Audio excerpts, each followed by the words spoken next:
Good morning. It's time to read a book, and this book is it's what you call an origin tale.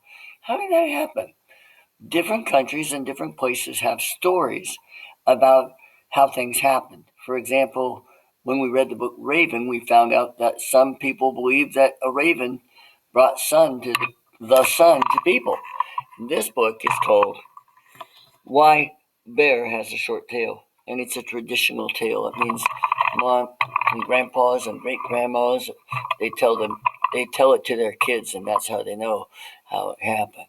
And you can see here that it stars a bear, of course, and a fox. If you didn't know already, foxes are famous for being very crafty, tricky folks. Let's take a look at this book. Why Bear Has a Short Tail. Have you ever seen a bear? If you have, you know that bears have very short tails. But they didn't always. Look at that. Ooh, a long, beautiful bear tail. Long ago, Bear had a beautiful tail. He was proud of his tail, and he waved it about just so that Fox would see it. That made Fox mad. But look, Fox has a beautiful tail too. Fox had a beautiful long tail too. Oh, it says that right there. But he didn't go around showing it off the way Bear did. One day, Fox got really sick of Bear showing off his tail. He decided he would play a trick on Bear. It was winter. Fox went out on the frozen lake. He cut a hole in the ice. Then he put some fish on the ice around the hole. Along came Bear. He saw Fox sitting on the ice with fish all around him. Then he saw that Fox had put his tail through the hole in the ice. "Hello, Fox," said Bear. "What are you doing?"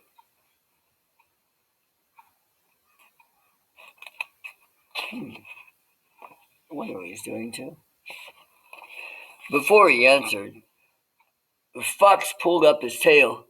There on the end of his tail was a great big fish. "I'm fishing," said Fox. "Want to try?" "I sure do," said Bear. He headed right for Fox's hole in the ice. "Not here," said Fox.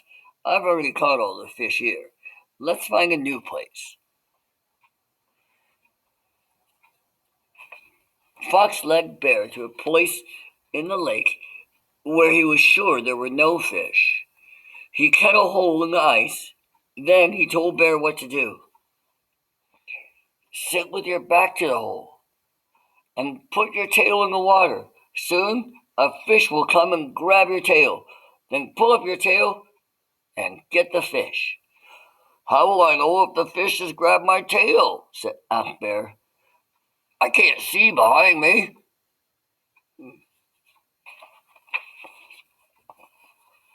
"I will tell you," said Fox. "I'll hide behind the bush over there. When I see a fish grab your tail, I'll shout the word 'Now!' Then you pull your tail as hard as you can." Bear sat down and put his beautiful long tail through the hole in the ice. Fox waited behind the bush. Bear was doing just what he had told him to do.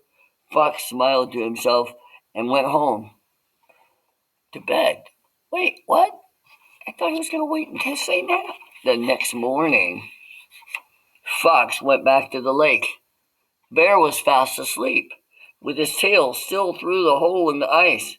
Fox decided to wake him up. Fox went up close to Bear and yelled, "Now!" Bear jumped. He pulled his tail as hard as he could, but the hole in the ice had frozen during the night. When Bear pulled his tail, it broke right off. Poor tail, poor Bear had lost his beautiful long tail. From that day on, bears have had short tails, and from that day on, a bear has never made friends with a fox. Now, what do you think about that tale? You think it's true? I doubt it because I saw animals talking to each other. I believe that animals probably can talk to each other, but not different kinds of animals. Like bears can talk to bears, but I don't think they can talk to foxes. I guess you'll have to decide that for yourself.